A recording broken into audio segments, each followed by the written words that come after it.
Hello everybody and welcome back to SaveEarth.us and artofdino.com, and today I want to initiate a new series for the artists out there called ARTiSTORIES. So it's kind of like ARTiSTORIES, art histories, artistorials, kind of like stories and oral presentations from artists, etc. So it works on a bunch of different levels. I've got a couple different possible logo designs for it using Adobe, but I also wanted to start this series because I like inspiring artists. I've been an art teacher for over 20 years, inspired thousands of people, and so I want to put more of these things out there on the website and for the Save Earth as well, so that people can learn from them and get inspired as well. And hopefully in time we can initiate it with more artists from all over the world and hear their amazing stories, because being an artist, you encounter things that nobody else can really understand, and a lot of times you keep those to yourself because you don't even think anyone could even come close to understanding. But here is where I want to share some of those things with you all, so I hope you enjoy. Let's do it. As I was growing up, before I really discovered the magic of art, I was fortunate enough to have a family, my parents, who loved traveling, and so we went to Europe, we went to Venice, a few different places when I was young, and I really got to see some of those masterful artworks and all these things that I didn't have any clue about at the time, but was amazed by and felt the power of. So I always really liked classical art and different things like the masters of the ancient times, and God knows what the truth is about those, but I was clearly impressed by a lot of those, and I never experienced anything like Salvador Dali until I was about in high school. And so I want to give you a background because it's kind of funny what happened in the way that led me to discovering Dali. So back in middle school, one of my first art teachers was a lady, I'll even put her name out there, Mrs. Goodblatt. It's a kind of a ridiculous name, but this story is intense because when I first had her in 6th grade, she was mean, she was not nice at all, she was boring, she was bland, and she did not like me at all. I remember doing like collages and all this like random stuff, making paper, all this stuff that I didn't really like and that was kind of really boring, and she just didn't like me at all. We kind of really clashed. And so again, I had her in 10th grade. So 4 years later, she was moved from the middle school to the high school in our town, and I had her, and she had just come back from a trip to Spain. And this lady turned from an evil, kind of witch-like, mean teacher to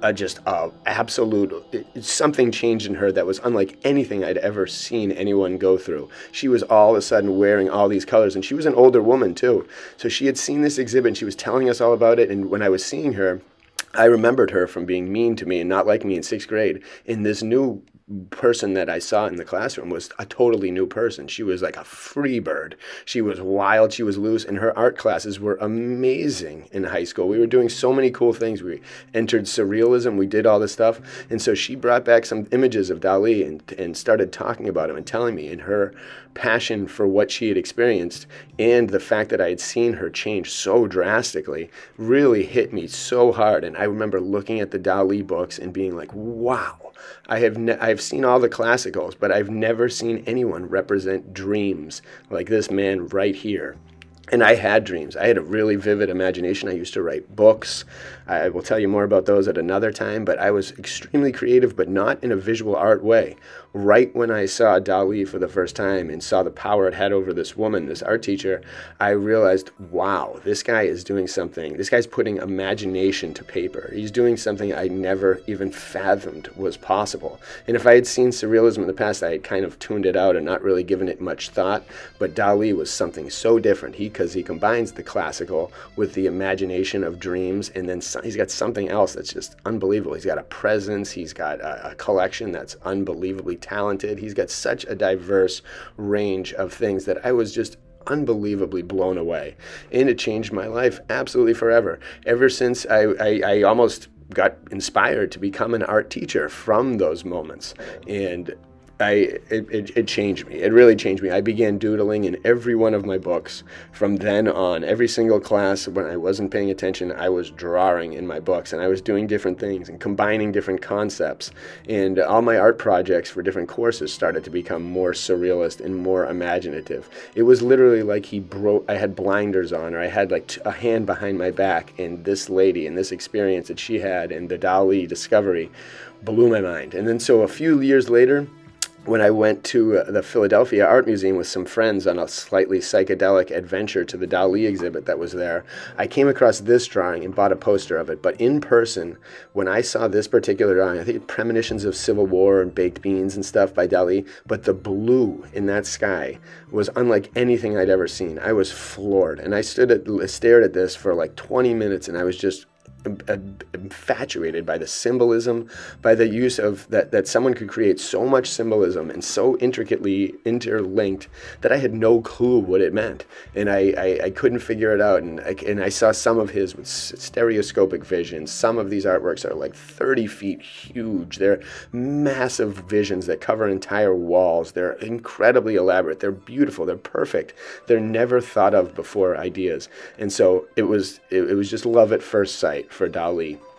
And so I think he's really, I credit all of my, well, a lot of my inspiration and imagination stemming from this particular year in school, in around 9th or 10th grade, when this lady came back and was changed. And so was I. And so inevitably, remember that drawing that I keep showing, the DALi drawing? I'm going to close out with it as well. But that drawing came about probably 15 years later after the discovery of DALi. I had seen him in St. Petersburg a couple of years ago, but in between then the Philadelphia show and when I went to see him in St. Petersburg, I did a ink drawing of DALi, and I'll show you very soon again, which has 115 DALi elements in it. So different parts of DALi drawings I incorporated into this full-blown vision with just a tribute to DALi, basically. And again, like I said, why I want to tell you these stories is because magic occurs and things are unexplainable in the art world, and this drawing experience was one of them. Every single day for a month and a half while I was drawing, every single night, I had amazingly surrealist dreams that were unbelievable. It was almost like a gift from God. It was like he was watching me, and he was like guiding my imagination, and he was thanking me and rewarding me for my dedication, because it took about a month and a half. It took a lot of research. It took a lot of sketching. It took a lot of different possibilities, and the artwork flowed beautifully, even with all that. Usually research artworks can be stressful and stuff, but this was unbelievable. And every night, again, I was in a playground of DALi style dreams, and right when the drawing was finished, right exactly the night it was completed, the dreams stopped. And I didn't have dreams for months after that. But it was unreal. Nothing mattered. It didn't matter what I did, any tea I had or anything. The dreams were there. It was a power that was unexplainable. And that is what happens to the artist in the world. When we get into the zone, there is no telling what can happen. It's basically like charging your energetic levels and your experience on the planet, in this world, whatever it is, and it gives you a magical energy and enables different things to happen that you wouldn't really expect. So I have a feeling I'm not the only artist who's experienced this unbelievable magic, and I've got many more short stories to share just like this. So stay tuned for a lot more art histories, and if you're an artist out there, chime in below. If you have anything, email me at artofdino@gmail.com. I'd love to hear from you all. My goal, again, is to use these and maybe capture wave files. So if you want, you can even write a description to me, or record yourself speaking, telling a story, include some imagery if you want. I can also include some imagery, and then I'll piece these together and share them with the world.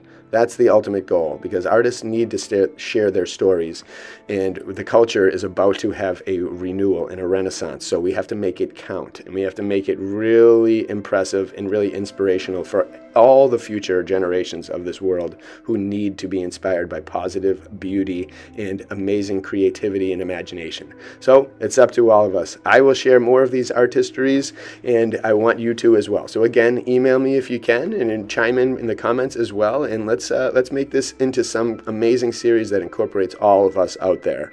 So it enhances the creativity, spreads happiness, spreads joy, saves the world, saves Earth. That's what the goal is. with art. So again, thank you all very much. I hope you enjoy this. Share it with friends and family, and get creative. Pick up a piece of paper, pick up some pens or anything, and start drawing. Paint. Do anything creative. It is a power. It is a true human power. Don't let it go to waste. Bless you all from SaveEarth.us and artofdino.com.